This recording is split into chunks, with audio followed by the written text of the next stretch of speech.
Hello students, welcome to my Bengali study channel. Bengali study চ্যানেলের পক্ষ থেকে তোমাদের সকলকে স্বাগত। প্রিয় 2025 সালের উচ্চ মাধ্যমিক শিক্ষার্থী বন্ধুরা, আজকের অনলাইন ক্লাসে আমি তোমাদের জন্য রাষ্ট্রবিজ্ঞানের অষ্টম অধ্যায় থেকে মাত্র একটি গুরুত্বপূর্ণ 8 মার্কের প্রশ্ন নিয়ে উপস্থিত হয়েছি।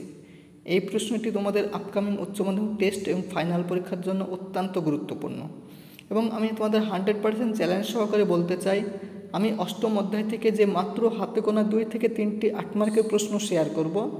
এই প্রশ্নগুলির মধ্যে তোমাদের টেস্ট পরীক্ষা বলো, এমনকি ফাইনাল পরীক্ষা বলো, প্রতিটি পরীক্ষায় তোমরা একটি 8 মার্কের প্রশ্ন অষ্টম অধ্যায় থেকে কমন পেয়ে যাবে।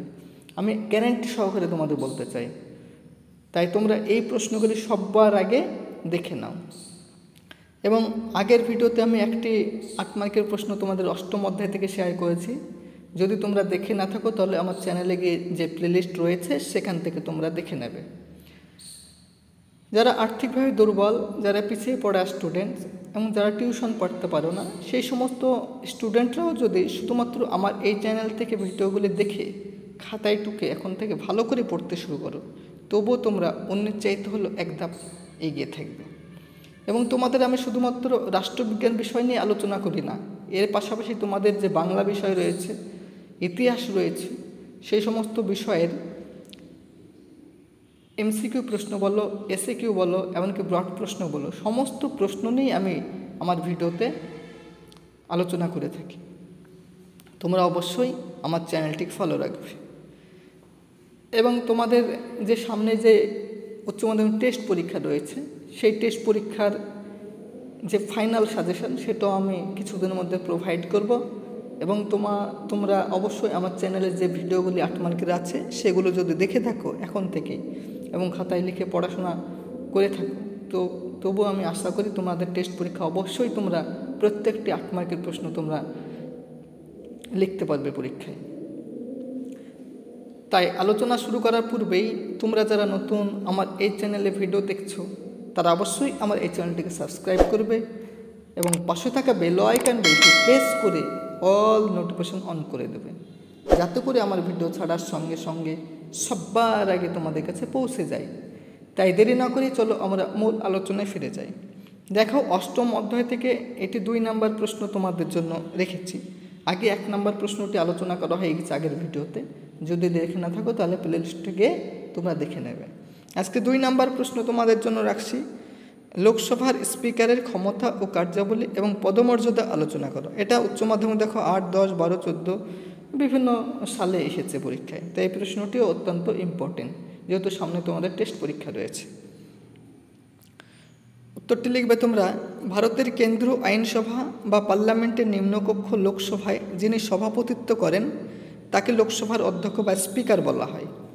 সংসদীয় শাসন ব্যবস্থায় তার দৃষ্টিভঙ্গি ও মতাদর্শ নিরপেক্ষ হওয়াটাই স্বাভাবিক।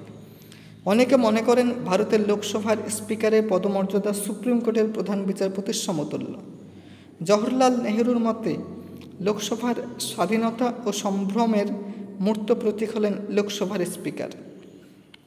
এবারে প্যারা চেঞ্জ করে লিখবে, সাধারণত লোকসভার কার্যকালের সমান স্পিকারের কার্যকালের মেয়াদ। তবে লোকসভা ভেঙে গেলেও যতদিন না পর্যন্ত নতুন লোকসভা গঠিত হচ্ছে ততদিন তাকে দায়িত্ব থাকতে হয়। আবার পদে থাকাকালীন তিনি স্বেচ্ছায় পদত্যাগ করতে পারেন। লোকসভায় তার বিরুদ্ধে আনীত অনাস্থা প্রস্তাব পাশ হলে তাকে পদচ্যুত করতে হয়। তবে 14 দিন পূর্বে এইরূপ অনাস্থা প্রস্তাবের নোটিশ দিতে হয়। তবে অনাস্থা প্রস্তাবের আলোচনা চলাকালীন ডেপুটি স্পিকার লোকসভার কার্যকর্ম পরিচালনা করেন। স্পিকারের বেতন ভাতা ইত্যাদি ভারতের সঞ্চিত তহবিল থেকে প্রদান করা হয়। এবারে তোমরা পয়েন্ট করবে স্পিকারের ক্ষমতা কার্যাবলী। সংবিধান অনুসারে লোকসভার স্পিকারের ক্ষমতা ও কার্যাবলী নিম্নরূপ। নাম্বার, সভা পরিচালনা ও নিয়ন্ত্রণ সংক্রান্ত ক্ষমতা। লোকসভায় কোনো প্রস্তাব উত্থাপিত হবে, কোন নোটিশ আলোচনার জন্য গ্রহণ করা হবে, কী প্রশ্ন জিজ্ঞাসা করা হবে, সেক্ষেত্রে অধ্যক্ষের সিদ্ধান্তই চূড়ান্ত। এই সিদ্ধান্তগুলি আদালতের বিচার্য বিষয় নয়, সভার কেবল পরিচালনাই নয়, সবার শান্তি শৃঙ্খলা বজায় রাখাও তার দায়িত্ব। কোনো সদস্য কখন এবং কতক্ষণ সময় বক্তব্য রাখবেন তিনি তা স্থির করেন। শৃঙ্খলা ভঙ্গের অভিযোগে তিনি কোনো সদস্যকে সংযত হওয়ার নির্দেশ দিতে পারেন, আবার কোনো সদস্যকে সাময়িকভাবে সভা থেকে বহিষ্কার করতে পারেন। সভার শৃঙ্খলা সাময়িকভাবে নিয়ন্ত্রণের বাইরে গেলে সাময়িকভাবে তিনি সভা মুলতবি ঘোষণা করতে পারেন। বি নাম্বার, অর্থ বিল বিষয়ক ক্ষমতা। পয়েন্ট করবে তোমরা। অর্থ বিল লোকসভাতেই উত্থাপিত হয়ে থাকে। কোনো বিল অর্থ বিল কিনা সেই বিষয়ে চূড়ান্ত সিদ্ধান্ত নেন লোকসভার স্পিকার।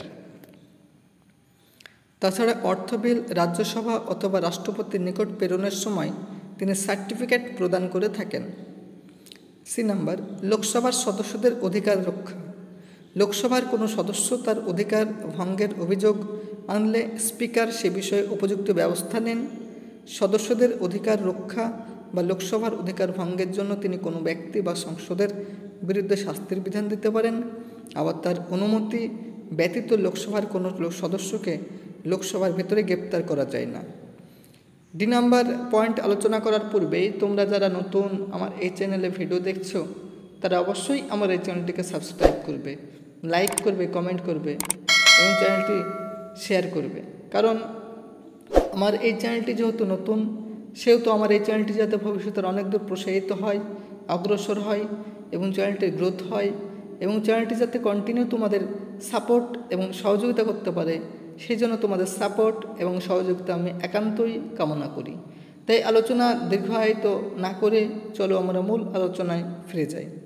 এবারে তোমরা ডি নাম্বার পয়েন্ট করবে সংসদীয় কমিটিগুলির নিয়ন্ত্রণ। লোকসভার কার্যাবলী সুষ্ঠুভাবে সম্পাদনের জন্য কতগুলি কমিটি থাকে। এই কমিটিগুলির প্রধান হিসেবে তিনি কাজ করেন। স্পিকার কমিটিগুলোর সভাপতিদের নিয়োগ করেন। কমিটিগুলোর কাজকর্মে তত্ত্বাবধায়ন ও সমন্বয় সাধন তিনিই করেন। গুরুত্বপূর্ণ কিছু কমিটিগুলির সভায় স্পিকার সভাপতিত্ব করেন।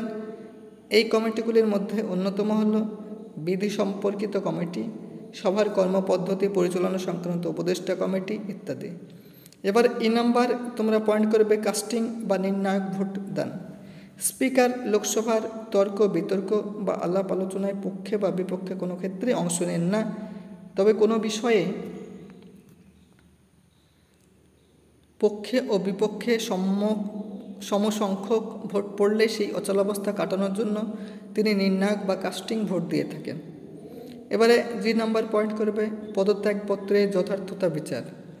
কোনো লোকসভার সদস্য পদত্যাগ করতে চাইলে পদত্যাগপত্রটি স্পিকারের নিকট জমা দিতে হয়।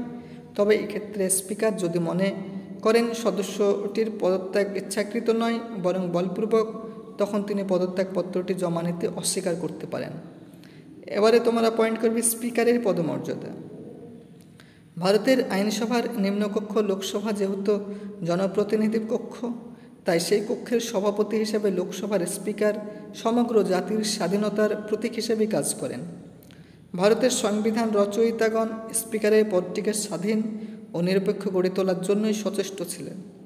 জাতীয় স্বার্থে ক্ষমতাসীন দলের পাশাপাশি বিরোধী দলেরও ভূমিকা যথেষ্ট গুরুত্বপূর্ণ সংসদীয় শাসন ব্যবস্থায়।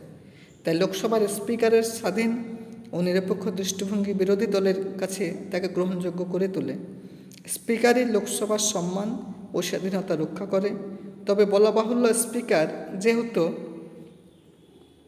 লোকসভার সংখ্যাগরিষ্ঠ দল বা জোটের সমর্থনেই নির্বাচিত হন, তবে স্পিকারের নিরপেক্ষ দৃষ্টিভঙ্গির ঐতিহ্য ভারতীয় সংসদীয় শাসন ব্যবস্থায় তেমন হয়ে গড়ে ওঠেনি। এই যে অষ্টম অধ্যায় থেকে তোমাদের 8 মার্কের একটি গুরুত্বপূর্ণ ইম্পর্টেন্ট নোট তোমাদের আমি শেয়ার করলাম উচ্চ মাধ্যমিক টেস্ট পরীক্ষার জন্য।